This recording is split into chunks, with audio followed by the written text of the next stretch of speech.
My assistant planted a camera in my penthouse. I let her keep watching. Julian Cross found the camera at 12:43 a.m. Not because it was obvious. That was the first thing that made it interesting. It had been hidden behind a brushed steel photo frame on a shelf overlooking the lower level of his penthouse study. Small, clean, expensive, almost elegant in the way well-funded betrayal often is. The device was no larger than a cufflink, wired into a discrete power siphon behind the shelving track, pointed toward the desk where Julian handled everything he never let touch company servers. Board notes, draft acquisition maps, private risk memos, handwritten instincts he trusted more than most people. He stood there in the blue dark of Manhattan midnight, one hand resting lightly against the shelf, the city burning below him in cold grids of white and gold. Then he smiled, not warmly, not cruelly, just with the faint recognition of a man whose life had finally become honest enough to stop pretending around. "She wants a better view," he said quietly to the empty room. By the end of that week, the woman, who had spent 2 years learning his habits, reading his silences, and mistaking access for ownership, would walk into a boardroom convinced she was about to destroy him. Instead, she would discover that the most dangerous men are not always the loudest ones. Sometimes they are simply the ones who notice the knife early enough to decide whether to step away from it, or let you keep holding it until the room is full. Before I tell you how a trusted assistant tried to steal a $9 billion company by studying the loneliness of the man who built it, stay with me, because this story isn't really about surveillance. It's about what happens when someone stops seeing your trust as a gift and starts treating it like unlocked infrastructure. Julian Cross was 42 years old, founder and CEO of Aegis Vector Systems, a defense tech and predictive security company that had become valuable enough for magazine profiles, congressional attention, investor mythology, and the kind of enemies that rarely announce themselves in simple language. From the outside, he looked like the sort of man's success hardens into legend. Private penthouse, black cars, tailored suits, the kind of still face markets trust and insecure men resent. But the public version of Julian Cross had always been easier to digest than the truth. The truth was less glamorous. He was not powered by ego so much as pattern recognition, not driven by noise, but by systems. He did not trust charisma. He trusted architecture. He believed every institution eventually reveals what it values most by the way it behaves under pressure. And he had spent 20 years building Aegis not as a monument to himself, but as a machine designed to survive the stupidity of people who overestimate appearances and underestimate consequences. That was why Sienna Vale had mattered. At first, she seemed like competence without vanity, which is one of the rarest things in any executive environment, and perhaps the most dangerous thing to fake well. She arrived 18 months after Julian's divorce, at a point in his life when success had become structurally impressive and emotionally thin. Board members respected him. Investors admired him. Journalists called him disciplined. But discipline, when repeated long enough in a vacuum, begins to resemble isolation from the inside. Sienna fit into that space too perfectly. She was 31, quiet, precise, never theatrical. She knew how to enter a room carrying urgency without transmitting panic. She anticipated schedules, moods, weak points, and political weather with an almost eerie fluency. She learned who on the board needed control, who needed reassurance, who needed ego cushioned before truth could be heard. She remembered what kind of coffee Julian forgot to drink when he was overthinking, and which acquisition decks he would review alone, by hand, if something about the numbers felt dishonest. People around him said she was exceptional. Julian agreed. That, later, would become the saddest part. Because betrayal is always sharper when it first arrives wearing the face of relief. At the beginning, Sienna's competence felt like oxygen. She reduced friction, protected his time, smoothed chaos. And unlike so many people in rooms built from ambition, she did not seem to need emotional theater in order to feel significant. She was simply there, always a little ahead of the collapse, always handing him the file before someone else realized the meeting had already gone wrong. That kind of usefulness is not intimacy. But if you are lonely long enough, the body begins to confuse the two. Julian never slept with Sienna, never crossed the line that would have made the story simpler and uglier in cheaper ways.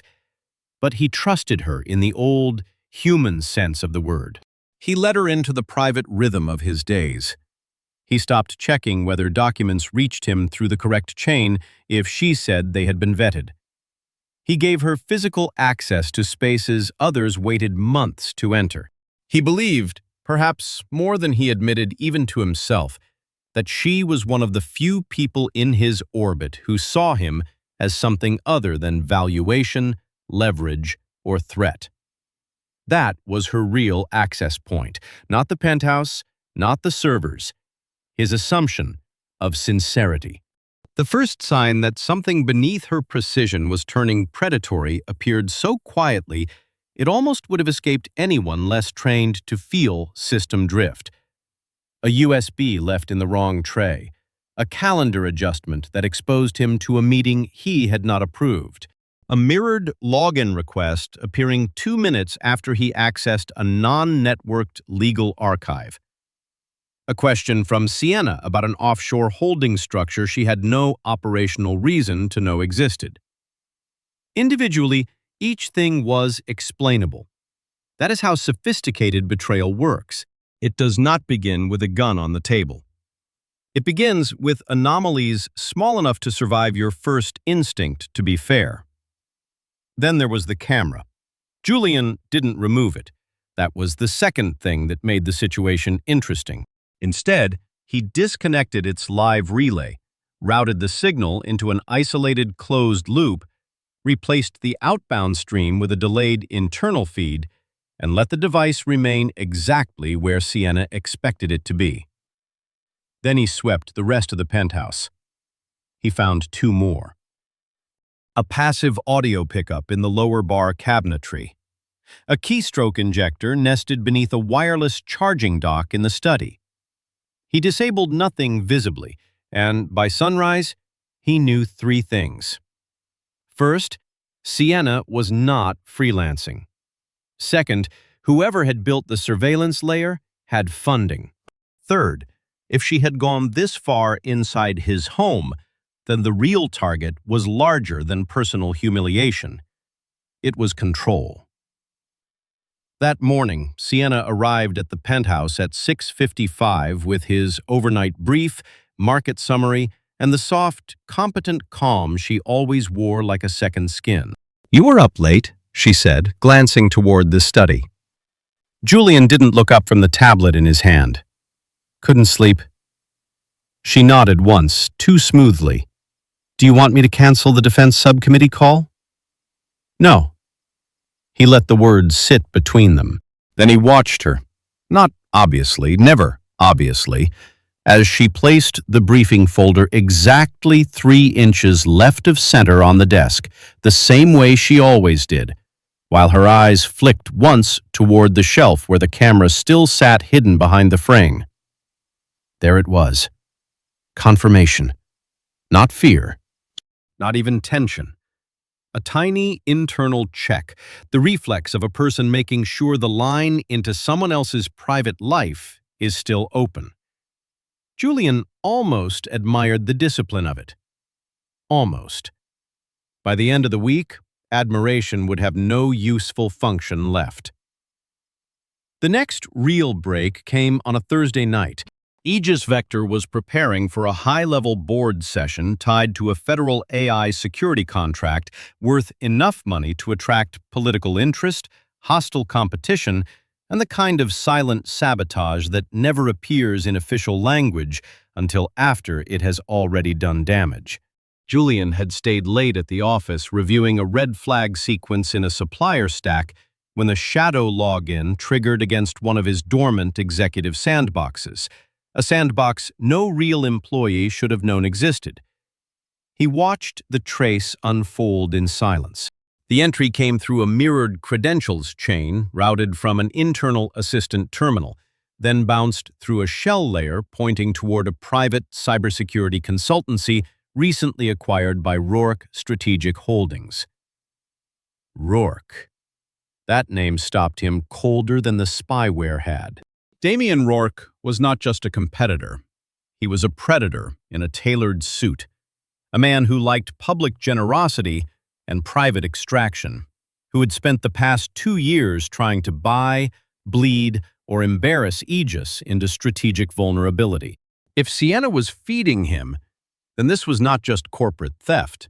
It was coordinated destabilization.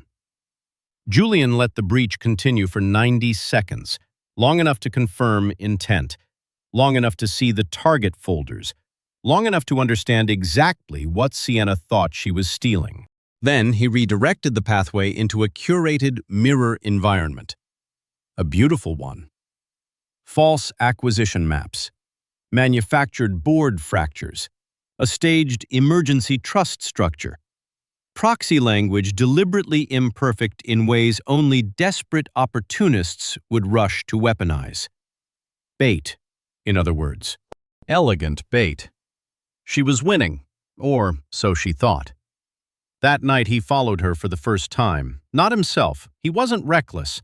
He used a retired counterintelligence consultant who still believed in cash retainers and disliked people who used private loyalty as a monetization strategy. By 2:10 a.m., Julian had the answer. Sienna met Damian Rourke in a glass-walled private dining room at the Vesper, 3 floors above a hedge fund hotel that prided itself on discretion expensive enough to feel holy. They were not pretending to be colleagues, not in the body language, not in the pauses between them, not in the way Damian touched the inside of her wrist when he leaned in to say something neither of them expected the room to survive.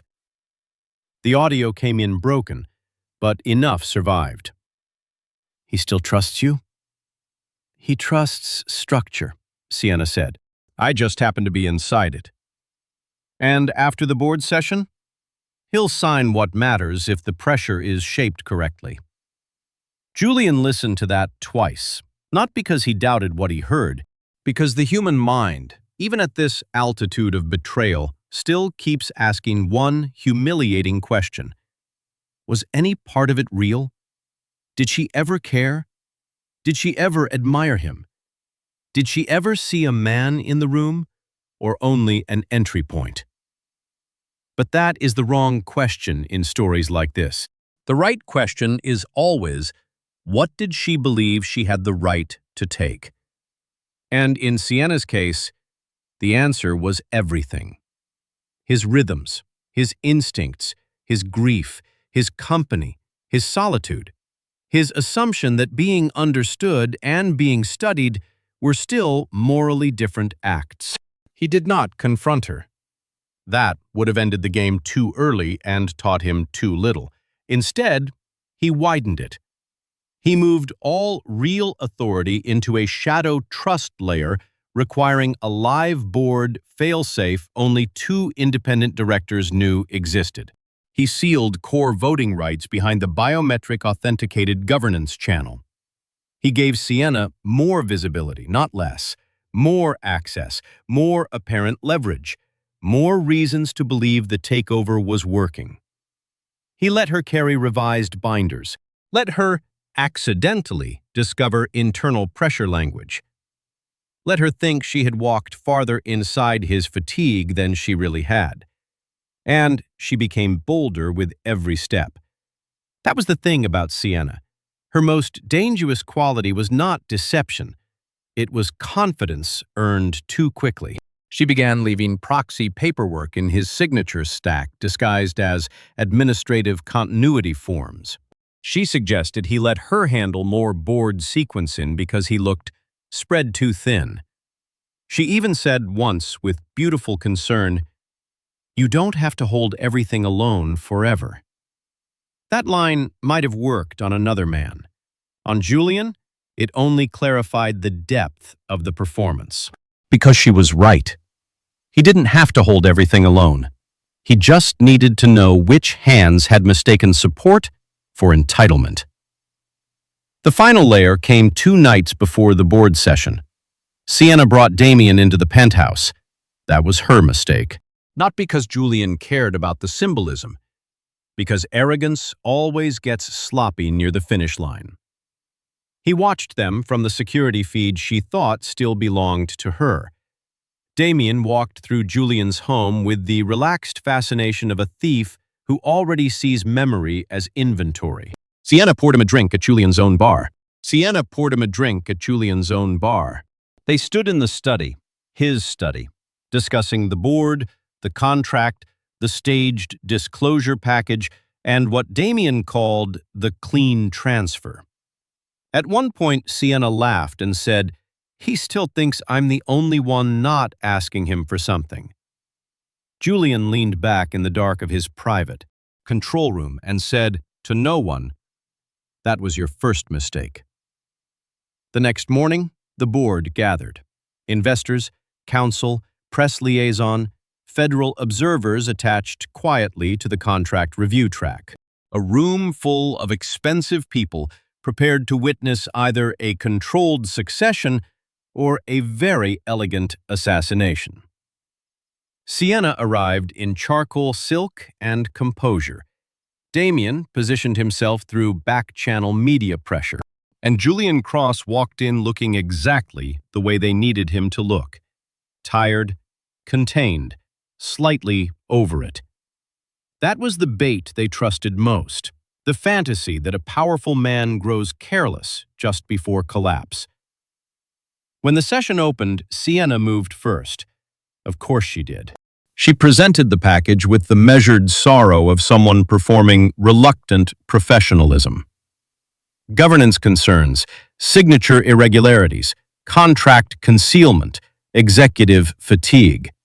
A narrative polished carefully enough that, for the first 2 minutes, even good people in the room had to choose between their instincts and her confidence. Then she triggered the final file, or thought she did. The main screen behind her flickered once, then changed. Not to Julian's failure, to hers. The hidden camera install, the mirrored access trail, the Vesper meeting with Damien Rourke, the Penthouse footage, the forged proxy language, the transmission route into Rourke's strategic. The conspiracy laid out not dramatically but structurally, in clean digital sequence after clean digital sequence, until there was no room left in the room for confusion to pretend it was still neutrality. Sienna stopped speaking.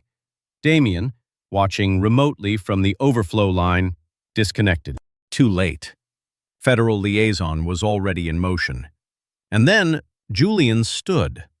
No fury, no shouting, no theater. Just the stillness of a man whose trust had been used as a weapon, and who had decided, very carefully, to return the favor as evidence. "You were never inside my system," he said, looking directly at Sienna. "You were inside the one I built for you." No one moved. Then he added, softer, "Trust is not the same as access. That was your first mistake." Security entered. Counsel took over. The board froze all transitional documents. Federal investigators waiting outside were notified that the evidence trail was now formally entered. Sienna didn't cry. She just stood there, pale and suddenly ordinary, like every beautiful deception after the lighting changes. For a second, one brief, deeply human second, Julian felt something close to pity. Not because she deserved it, because betrayal always looks smaller once it is forced to stand in daylight without strategy around it. The company held. The contract survived.